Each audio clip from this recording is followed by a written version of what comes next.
আসসালামু আলাইকুম প্রাণপ্রিয় ইউটিউব ও ফেসবুক ভাই ও বোনেরা, সবাই কেমন আছেন? আশা করি অনেক ভালো আছেন। নতুন একটা ভিডিওতে আপনাদের সবাইকে আমন্ত্রণ। আশা করি ভিডিওটা ভালো লাগবে। তো বন্ধুরা, চলুন আমরা ভিডিওটা দেখে আসি, তারপর বিস্তারিত আলোচনা করব। আর যারা আমার চ্যানেলে নতুন আছেন তারা অবশ্যই চ্যানেলটি সাবস্ক্রাইব করে আমার পাশে থাকবেন। যারা ফেসবুক থেকে দেখছেন তারা অবশ্যই চ্যানেলটি ফলো দেবেন। তো বন্ধুরা, আর ভিডিওটা অবশ্যই লাইক কমেন্ট শেয়ার করবেন। ধন্যবাদ সবাইকে। চলুন আমরা মূল ভিডিওতে যাই, ভিডিওটা দেখে আসি। একটি দেশের সার্বভৌমত্ব রক্ষা করার জন্য শুধুমাত্র শক্তিশালী সেনাবাহিনী যথেষ্ট নয়। সে দেশের ভূগোল এবং জনসমষ্টি কিভাবে অভেদ্য দুর্গ হয়ে উঠতে পারে তার সবচেয়ে বড় উদাহরণ বাংলাদেশ। দক্ষিণ এশিয়ার এই ভূখণ্ডটি আয়তনে ছোট হলেও একে সামরিকভাবে দখল করা যে কোনো পরাশক্তির জন্য একটি অসম্ভব মিশন। কেন আধুনিক যুদ্ধবিদ্যায় বাংলাদেশকে ডিফেন্ডার্স প্যারাডাইস বা রক্ষণভাগের স্বর্গরাজ্য বলা হয়?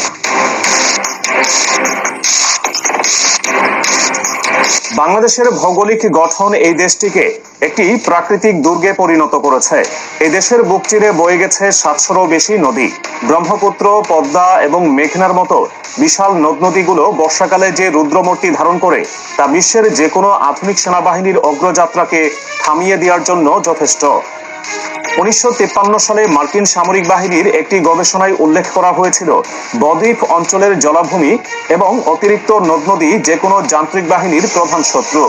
বাংলাদেশের ক্ষেত্রে এই কথাটি শতভাগ প্রযোজ্য। শীতকালে যে নদীগুলো শান্ত থাকে, বর্ষা মৌসুমে সেগুলোই বিশাল বাধা হয়ে দাঁড়ায়।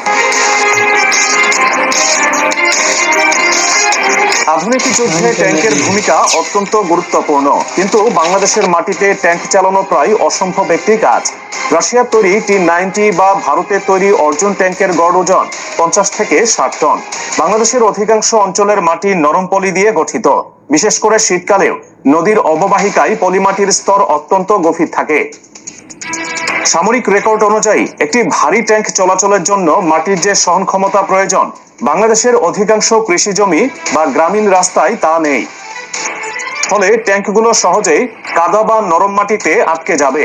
আর স্থবির হয়ে পড়া ট্যাঙ্ক মানেই হলো শত্রুর জন্য একটি সহজ লক্ষ্যবস্তু। সড়কপথের সীমাবদ্ধতা এখানে আরেকটি বড় বাধা। বাংলাদেশের জাতীয় মহাসড়কগুলো বাদে অভ্যন্তরীণ রাস্তাগুলো অত্যন্ত সরু। দুই পাশে ঘনবসতি, বাজার, স্কুল এবং ধর্মীয় প্রতিষ্ঠান থাকার কারণে সামরিক বহর চলাচলের জন্য প্রয়োজনীয় জায়গা পাওয়া দুষ্কর। এছাড়া পুরো দেশ জুড়ে হাজার হাজার কালভার্ট এবং ব্রিজ রয়েছে। যুদ্ধের সময় পিছু হটতে থাকা বাহিনী যদি মাত্র কয়েকটি গুরুত্বপূর্ণ ব্রিজ উড়িয়ে দেয়, তবে শত্রুর পুরো সাপ্লাই লাইন বা রসদ সরবরাহ ব্যবস্থা কয়েক সপ্তাহের জন্য স্থবির হয়ে পড়বে। 1971 সালের ইতিহাস বলে তৎকালীন পাকিস্তানি বাহিনী তাদের ট্যাঙ্ক এবং ভারী কামান দিয়ে নদী পার হতে গিয়ে চরম বিপর্যয়ের মুখে পড়েছিল। ভারতীয় জেনারেল JFR জ্যাকব তার স্মৃতিকথায় উল্লেখ করেছিলেন, বাংলাদেশের ভূখণ্ডে বড় কোনো সামরিক অভিযান চালানো মানে হলো প্রকৃতির বিরুদ্ধে যুদ্ধ করা। বর্ষাকাল বাংলাদেশের জন্য সবচেয়ে বড় রক্ষা কবচ। বছরে প্রায় 6 মাস এই দেশে বৃষ্টির প্রভাব থাকে। বর্ষার সময় বাংলাদেশের নিচু অঞ্চলগুলো পানিতে তলিয়ে যায়। তখন রাস্তা এবং বিলের মধ্যে পার্থক্য করা কঠিন হয়ে পড়ে। স্যাটেলাইট ইমেজে যা সমতল ভূমি মনে হয়, বাস্তবে সেখানে 4 থেকে 5 ফুট পানি থাকে। এই পরিস্থিতিতে কোনো আধুনিক সেনাবাহিনী তাদের লজিস্টিক সাপোর্ট বজায় রাখতে পারে না। জ্বালানি, গোলাবারুদ এবং খাদ্য সরবরাহ বিঘ্নিত হলে পৃথিবীর শক্তিশালী সেনাবাহিনীও আত্মসমর্পণ করতে বাধ্য হয়। বাংলাদেশের এই আবহাওয়াকে সামরিক পরিভাষায় জেনারেল মনসুন বলা হয়, যা আক্রমণকারী বাহিনীর জন্য এক বিশাল মরণ ফাঁদ।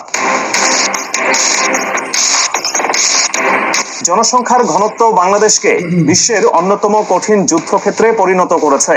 প্রতি বর্গ কিলোমিটারে 1000-এরও বেশি মানুষের বসবাস। এমন জনবহুল দেশে যখন যুদ্ধ হয়, তখন গেরিলা যুদ্ধের সম্ভাবনা শতভাগ বেড়ে যায়। আধুনিক যুদ্ধ বিমান বা ড্রোন দিয়ে হামলা চালানোর সময় সিভিলিয়ান এবং কমব্যাটেন্ট বা যোদ্ধাদের আলাদা করা অসম্ভব হয়ে পড়ে। যদি কোনো বিদেশি শক্তি বাংলাদেশে প্রবেশ করে তবে প্রতিটি বাড়ি, প্রতিটি গলি এবং প্রতিটি গ্রাম এক একটি দুর্গে পরিণত হবে। 18 কোটির এই জনসমষ্টির মধ্য থেকে কারা সাধারণ মানুষ আর কারা প্রতিরোধী যোদ্ধা তা শনাক্ত করা কোনো গোয়েন্দা সংস্থার পক্ষেই সম্ভব নয়। ভিয়েতনাম বা আফগানিস্তানে যা ঘটেছিল, বাংলাদেশের ক্ষেত্রে তার তীব্রতা হবে কয়েক গুণ বেশি। আকাশপথের হামলার কথা অনেকেই চিন্তা করেন, কিন্তু একটি দেশকে শুধু আকাশপথ থেকে বোমা মেরে দখল করা যায় না, ভূখণ্ডে সেনা নামানো অপরিহার্য। বাংলাদেশে বড় মাপের প্যারাট্রুপার বা আকাশ থেকে সৈন্য নামানোর মতো নিরাপদ খোলা জায়গা খুবই কম। বেশিরভাগ খোলা মাঠই বর্ষায় কর্দমাক্ত থাকে অথবা সেখানে জনবসতি রয়েছে। ফলে আকাশপথে নামা সৈন্যরা নিচে নামার আগেই শনাক্ত হয়ে যাওয়ার ঝুঁকি থাকে। তাছাড়া বাংলাদেশের আকাশসীমা এবং ভৌগোলিক অবস্থান এমন যে কোনো একক শক্তি এখানে আধিপত্য বিস্তার করতে গেলে পার্শ্ববর্তী দেশগুলোর স্বার্থেও আঘাত লাগে, যা যুদ্ধের সমীকরণকে আরো জটিল করে তোলে।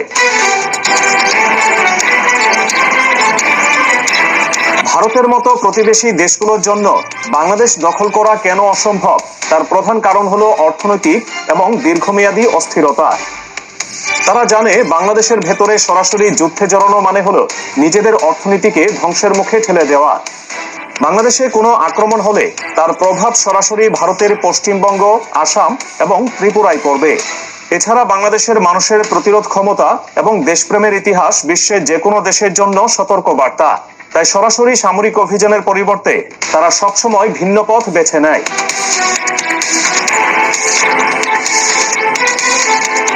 বর্তমান সময়ে সরাসরি যুদ্ধের চেয়ে প্রোপাগান্ডা বা মনস্তাত্ত্বিক যুদ্ধ অনেক বেশি কার্যকর।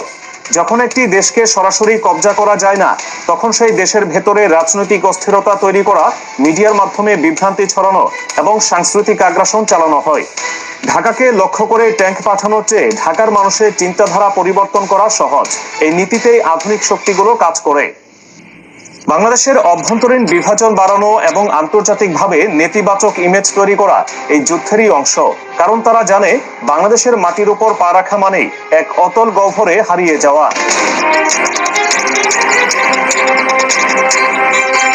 আরেকটি গুরুত্বপূর্ণ তথ্য হলো বাংলাদেশের প্রতিরক্ষা ব্যবস্থা মূলত টোটাল ডিফেন্স নীতির উপর ভিত্তি করে গড়ে উঠেছে।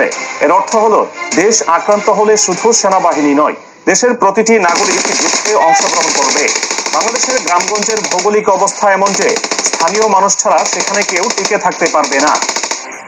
শত্রু সেনারা যখন পথ হারিয়ে ফেলবে বা কাদার মধ্যে তাদের যানবাহন অচল হয়ে যাবে, তখন স্থানীয় ছোট ছোট প্রতিরোধ বাহিনী তাদের উপর মরণ কামড় দেবে।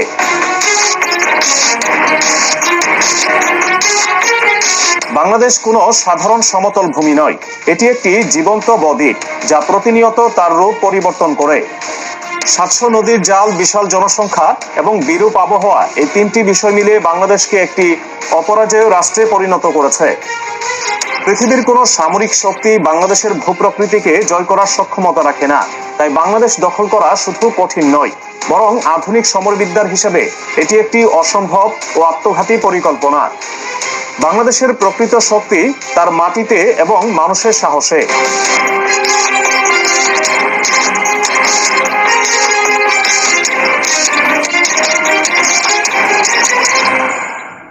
তো বন্ধুরা, আমরা ভিডিওটা দেখলাম। আসলে বাংলাদেশ নিয়ে যারা পূর্বে গবেষণা করেছে তারা জানে বাংলাদেশের ভৌগোলিক অবস্থান বা বাংলাদেশের জন্য অন্য কোনো দেশ যুদ্ধ করা তাদের জন্য কতটা চ্যালেঞ্জের হয়ে থাকে। তো ভারত যত এই লাফালাফি হ্যান ত্যান বক্করচক্কর করুক, ভারতের সেই ক্ষমতা নাই বাংলাদেশ দখল করবে।